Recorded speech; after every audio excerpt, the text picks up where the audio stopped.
Estamos recibiendo a Ana Arzumanian. Gracias por haber venido, Ana. Mostramos el libro. Vamos a estar hablando también de los otros, pero mírame, aquí te muestro la tapa. ¿Se ve bien ahí? Hacer violencia, el régimen insurrecto en el arte.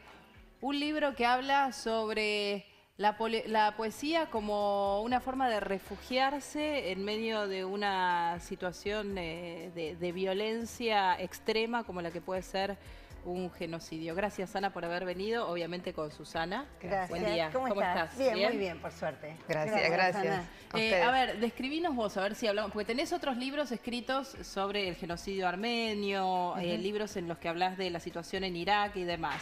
Es algo recurrente en tus temas, probablemente por tus antepasados armenios. Hablas de cómo se le pone el cuerpo a una situación de esta naturaleza. Sí, la manera en que el arte responde con sus herramientas y sus recursos frente a delitos de lesa humanidad, frente a crímenes de esta naturaleza. Cuando un juicio no se ha logrado o se ha malogrado o ha fallado, o el delito ha quedado impune, entonces el artista, ya sea el poeta dentro del ámbito de la literatura, las ficciones o la pintura o la escultura, dicen y ponen voz a esa cuestión. Entonces estuve trabajando a los alrededores de las maneras en que la estética tiene de, digamos, dictar sentencia a su manera, ¿no? E implicar con la emoción al resto de la ciudadanía, al resto de los sujetos, porque en verdad estos delitos, si bien la víctima directa es el pueblo en particular, o el grupo en particular que se ha deseado exterminar, en realidad la víctima general es toda la humanidad, por eso son los delitos contra la humanidad, ¿verdad? Ana, el arte interpela en este sentido, ¿no es cierto? Tanto la pintura, las artes plásticas, la literatura, como vos decías. ¿Cómo fue con el genocidio armenio, que es uno de los genocidios impunes y más vergonzosos del siglo XX, ¿no? Primero, bueno, la primera respuesta fue el silencio, porque justamente los primeros en exterminarse fueron los escritores y los artistas del grupo, del colectivo armenio. Entonces hubo un gran silencio. Después, como la comunidad internacional no reflejaba lo que sucedía y no hacía caso a esta situación, entonces también el silencio se ahondó. Y después cada cultura que albergó a estos grupos dentro de la dispersión y la diáspora le dio esta manera, este tinte. Cada cultura tuvo su tiempo. Quizá la cultura francesa, por las cuestiones democráticas del propio país, albergó de manera más precisa a los armenios. En el caso de la Argentina fue uno de los primeros países también en reconocer el genocidio. Entonces, por eso hoy podemos hablarlo, por eso la comunidad se siente mucho más cómoda y tranquila, y en los ámbitos internacionales también tiene un espacio. Esto sana y cura emocionalmente, claro. No solamente a los sujetos de la comunidad, estos sujetos de la comunidad también son argentinos. Digo, a los propios nos hace bien a los propios argentinos, ¿no? En tu primer capítulo decís el otro cuerpo de la lengua. ¿Cuál es el otro cuerpo de la lengua? Esto que mencionabas al principio, esta forma de resistencia, como la lengua, hay un discurso oficial, que son los discursos que aparecen en los medios, digamos, y después está la resistencia por parte de la poesía, que es la otra manera que tiene la lengua de poner su propio cuerpo, ¿no? y de decir otras cosas a partir de un lenguaje que parece común y sin embargo apela justamente a lo íntimo del lenguaje. ¿Es, por decirlo de algún modo, catártico? De algún modo sí para el propio artista, pero la idea es tocar la emoción del sujeto. Lo que trabajo en este libro en particular es cómo estos artistas intentan traumatizar de alguna manera, porque hay tantas imágenes, ustedes están pasando imágenes, hay tantas imágenes y tan crueles que estas imágenes pueden tener como efecto la anestesia de los sujetos que miran. Y entonces en lugar de provocar una emoción, la ocultan. Claro. ¿Y qué pasa con la escenificación de los crímenes, no? Porque estoy pensando en Irak, estoy pensando en Gaza, ya sabemos que se cometen crímenes, pero también hay toda una escenificación que los medios internacionales hacen. ¿Eso qué hace? le quita hierro al asunto, es decir, atenúa la sensibilidad del público mundial. Sí, porque el crimen actúa primeramente del cuerpo a cuerpo, el exterminio del sujeto o el exterminio del grupo, pero también hay otra línea que es la parte estética y que los perpetradores también tienen en cuenta. Bueno, perdóname que te interrumpa. El último ejemplo lo tuvimos la semana pasada con el caso del periodista, ¿no? Claro, sí. Tremendo. Claro, se buscó la escena. Eso es una escenificación. Sí, hay una puesta en escena y después de la puesta en escena una distribución mundial de esa puesta en escena. En el caso de Irak, el ahorcamiento a Saddam fue todo puesto en una escena particular y después se distribuyó. No solamente el ahorcamiento a Saddam, sino que también, por ejemplo, lo que sucedía con los detenidos en Abu Ghraib. Esta no es una cosa que se haya filtrado, esas imágenes que después aparecieron, las fotografías de los soldados que estaban torturando a los detenidos, sino que en verdad se quiso mostrar eso para provocar cierto terror. Ese terror provoca primero una paralización y luego una fascinación, que es otra forma de la paralización. Y entonces no permite que que los demás sujetos internacionales actúen. Bueno, esto es parte de la guerra total en que estamos viviendo, ¿no? Que estamos en una guerra total donde estas escenas y esta manera de trabajar la estética es aterrorizar.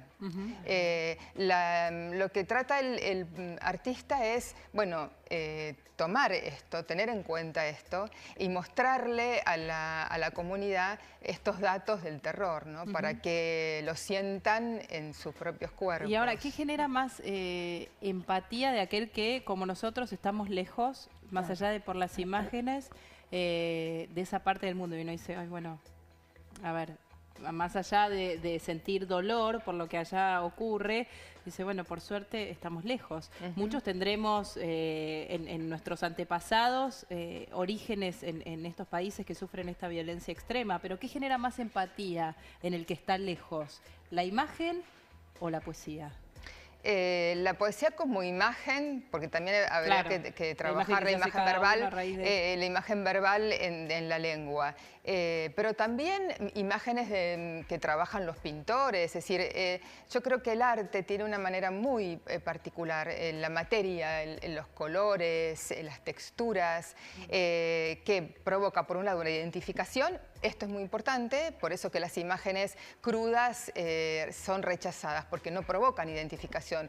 Lo primero que uno piensa, bueno, está lejos, le pasa a los otros, ese no soy yo, le pasa a alguien que vive en Medio Oriente, yo no. Sin embargo, el arte lo que intenta es buscar esa parte en que sí nos vemos implicados. Entonces, yo no vivo en Medio Oriente, pero hay algo mío, humano, que sí me llama y habla por mí. Entonces, sí, la poesía, la ficción, la pintura, el arte tiene un lugar preponderante. Lo que sucede es que el trabajo es como un material incandescente, ¿no? Es un material muy duro, muy áspero para trabajar. No se puede utilizar digamos, medios más amorosos. Es lo amoroso, pero también con lo terrible y lo cruel. Claro, porque hay una sordidez y una crueldad absolutas, ¿no? Indiscutibles. ¿Cómo fue en el caso de Armenia, por ejemplo? ¿La poesía ha sido una de las interpelaciones más contundentes? La poesía ha sido, pero como decía anteriormente, después de un tiempo, ¿no? La primera generación pasó por un gran silencio, la segunda recién se animó a poder decir alguna cosa. Claro que nos llega poesías de los poetas que atravesaron el exterminio y que pudieron escribir alguna cosa antes de ser muertos, y entonces nos llegan ese material como testimonio, como testigo de lo que ha sucedido.